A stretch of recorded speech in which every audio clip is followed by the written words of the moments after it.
सवाल नंबर 1, किस नाटक के कुछ अंश 2.5 दिन की झोपड़ी मस्जिद की दीवारों पर अंकित है?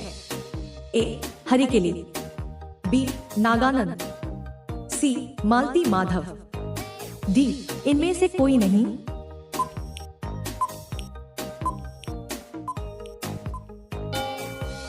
इसका सही जवाब है ए.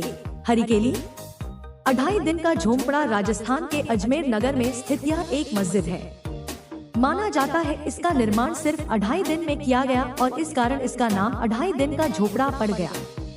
इसका निर्माण मोहम्मद गौरी के आदेश पर मोहम्मद गौरी के गवर्नर कुतुबुद्दीन ऐबक ने वर्ष 1192 में करवाया था। हरिकेली नाटक के कुछ अंश 2.5 दिन का झोपड़ी मस्जिद की दीवारों पर अंकित है। सवाल नंबर 2, अजयपाल संस्थापक थे? ए. अलवर के, बी. भरतपुर के, सी. अजमेर के, डी.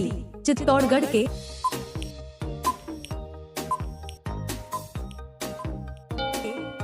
इसका सही जवाब है सी.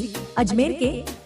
अजमेर राजस्थान प्रांत में अजमेर जिला एवं मुख्य नगर है। यह अरावली पर्वत श्रेणी की तारागढ़ पहाड़ी की ढाल पर स्थित है। यह नगर 7वीं शताब्दी में अजयराज सिंह नामक एक चौहान राजा द्वारा बसाया गया था। इस नगर का मूल नाम अजमेरू था। सवाल नंबर 3, कश्मीर पर लगभग 50 वर्षों तक शासन करने वाली रानी दिद्दा मूल रूप से किस वंश की राजकुमारी थी? ए. कारकोट वंश, बी. उत्पल वंश, सी. लोहार वंश, डी. इनमें से कोई नहीं।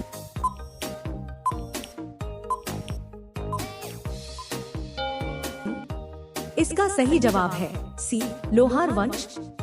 दिद्दा कश्मीर की पहली महिला शासिका थी। वह लोहार वंश की राजकुमारी तथा उत्पल वंश की शासिका रानी थी। उसने राजा भीमगुप्त की मृत्यु करवाई। वह काबुल के शाही परिवार की थी। लोहार वंश का संस्थापक संग्रामराज था। सवाल नंबर 4, पृथ्वीराज रासो निम्नलिखित में किसने लिखा था? ए. भवभूति, बी. जयदेव, सी. चंद बरदाई, डी. बाणभट्ट।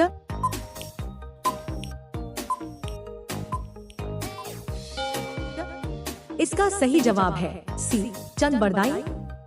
पृथ्वीराज रासो हिंदी साहित्य के प्रारंभिक समय की एक महत्वपूर्ण रचना मानी जाती है।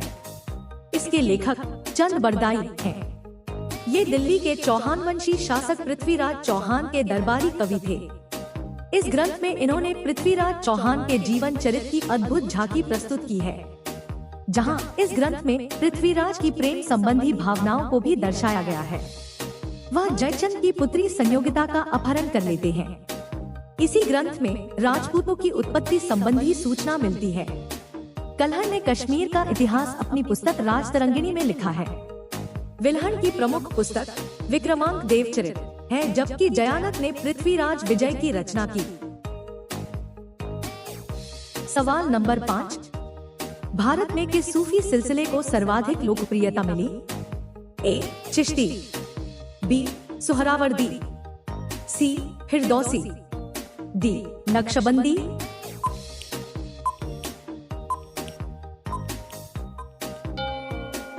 इसका सही जवाब है ए. चिश्ती।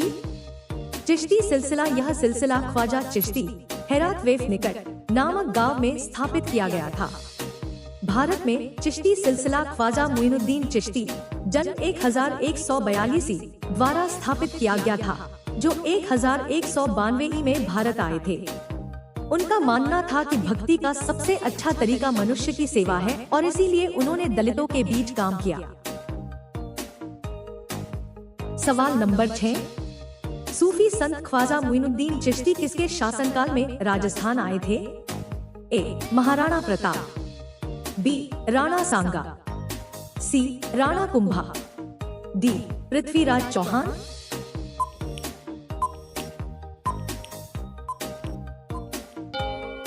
इसका सही जवाब है डी. पृथ्वीराज चौहान। पृथ्वीराज चौहान का जन्म 1149, मृत्यु 1192 में हुई। वह चौहान राजवंश का प्रसिद्ध राजा था। वह तोमर वंश के राजा अनंग पाल का दौहित्र बेटी का बेटा था और उसके बाद दिल्ली का राजा हुआ। उसके अधिकार में दिल्ली से लेकर अजमेर तक का विस्तृत भूभाग था। सूफी संत ख्वाजा मोइनुद्दीन चिश्ती इनके शासनकाल में राजस्थान आए थे। सवाल नंबर 7, दक्षिणी भारत में चिश्ती सिलसिले की नींव रखने वाला कौन था? ए. शेख बुरहानुद्दीन गरीब, बी. शेख सलीम चिश्ती, सी. बाबा फरीद, डी. इनमें से कोई नहीं।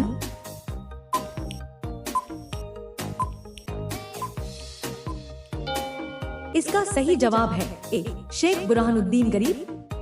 दक्षिण भारत में चिश्ती सिलसिले को प्रारंभ करने का श्रेय निजामुद्दीन औलिया के शिष्य शेख बुरहानुद्दीन गरीब को जाता है। इन्होंने दौलताबाद को अपने प्रचार प्रसार का केंद्र बनाया। मुगल शासक अकबर फतेहपुर सीकरी के चिश्ती संत शेख सलीम चिश्ती के प्रति आदर भाव रखता था तथा अपने पुत्र जहांगीर को उनका ही आशीर्वाद समझता था। सवाल नंबर 8, मुगल बादशाह औरंगजेब को किस सूफी सिलसिले में दिलचस्पी थी और उसे अपनाया भी? ए. नक्शबंदी, बी. कादिरी, सी. शत्तारी, डी. इनमें से कोई नहीं।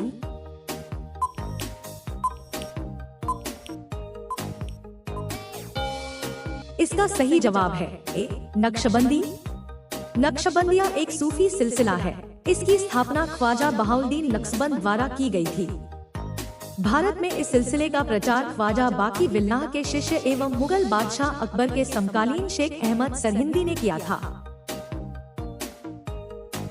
सवाल नंबर 9, दारा शिकोह ने किस शीर्षक से उपनिषदों का फारसी में अनुवाद किया था?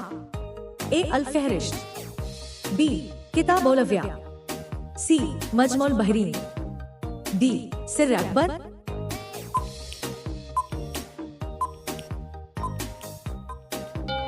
इसका सही जवाब है डी. सिर्र अकबर। दारा शिकोह ने एक मौलिक पुस्तक मजमुल बहरीन, दो समुद्रों का संगम की रचना की, जिसमें हिंदू और इस्लाम धर्म को एक ही ईश्वर की प्राप्ति के दो मार्ग बताया गया है। दारा ने स्वयं तथा काशी के कुछ संस्कृत के पंडितों की सहायता से 52 उपनिषदों का सिर्र अकबर नाम से फारसी में अनुवाद कराया। सवाल नंबर 10, किस सूफी को महबूबे इलाही अल्लाह के प्रिय कहा जाता है? ए. शेख निजामुद्दीन औलिया, बी. शेख नासिरुद्दीन, सी. बाबा फरीद, डी. सलीम चिश्ती।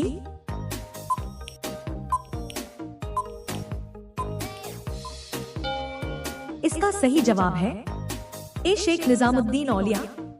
हजरत निजामुद्दीन चिश्ती घराने के चौथे संत थे। हजरत ख्वाजा निजामुद्दीन औलिया का जन्म 1238 में उत्तर प्रदेश के बदायूं जिले में हुआ था। औलिया को मिली उपाधियां हैं महबूबे इलाही, सुल्तानुल सहायक, दस्तगीरे दोझा, जग उजियारे, कुतुबे Delhi.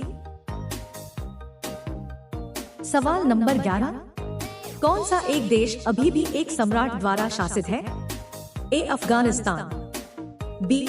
Iran, C. Iraq, D. सऊदी अरब।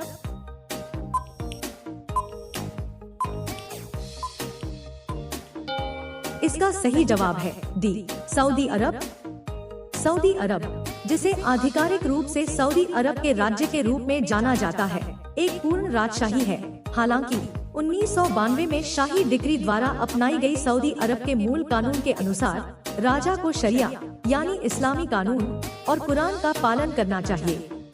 कुरान और सुन्नत को देश का संविधान घोषित किया गया है, लेकिन सऊदी अरब के लिए कभी कोई लिखित आधुनिक संविधान नहीं लिखा गया है और सऊदी अरब एकमात्र अरब राष्ट्र है जहां कभी कोई राष्ट्रीय चुनाव नहीं हुआ है। किसी भी राजनीतिक दल या राष्ट्रीय चुनाव की अनुमति नहीं है। सवाल नंबर 12, जापान की संसद के रूप में जाना जाता है? A. Diet, B. Dail, C. Yuan, D. शोरा।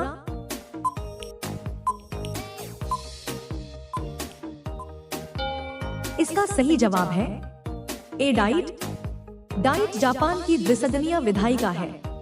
यह एक निचले सदन से बना है जिसे प्रतिनिधि सभा कहा जाता है और एक ऊपरी सदन जिसे पार्षदों की सभा कहा जाता है।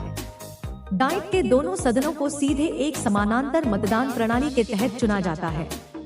पारित कानूनों के अलावा प्रधानमंत्री के चयन के लिए डाइट औपचारिक रूप से जिम्मेदार है।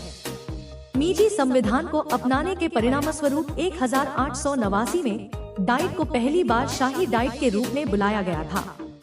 1947 के बाद के संविधान को अपनाने के बाद डाइट ने अपना वर्तमान स्वरूप लिया और संविधान द्वारा इसे राज्य शक्ति का सर्वोच्च अंग माना गया।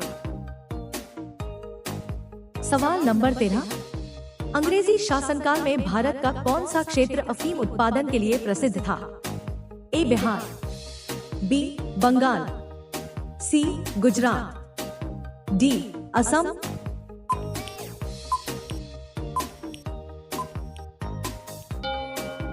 इसका सही जवाब है ए बिहार। यूरोप वासियों को सर्वोत्तम शोरा और अफीम बिहार से प्राप्त होता था। सवाल नंबर 14। निम्नलिखित में से कौन 1857 के विद्रोह में अंग्रेजों का सबसे कट्टर दुश्मन था? ए मौलवी अहमदुल्ला शाह, बी मौलवी इमदादुल्ला, सी मौलाना फजल हक खैराबादी, डी नवाब लियाकत अली।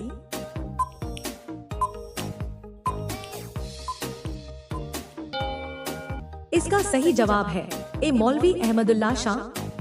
मौलवी अहमदुल्ला शाह ने फैजाबाद में विद्रोह को अपना नेतृत्व प्रदान किया। ये अंग्रेजों के सबसे कट्टर दुश्मन थे। वह तमिलनाडु में अकाट के रहने वाले थे, पर वह फैजाबाद में आकर बस गए थे।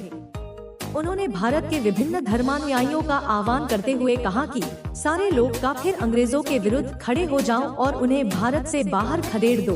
इनके बारे में अंग्रेजों ने कहा कि अदम्य साहस के गुणों से परिपूर्ण और दृढ़ संकल्प वाले व्यक्ति तथा विद्रोहियों में सर्वोत्तम सैनिक है। इनकी गिरफ्तारी के लिए ब्रिटिश सरकार ने 50,000 रुपये का इनाम रखा था। सवाल नंबर 15। मच्छर की उम्र कितनी होती है? ए 10 दिन, बी 18 दिन, सी 21 दिन, डी 28 दिन।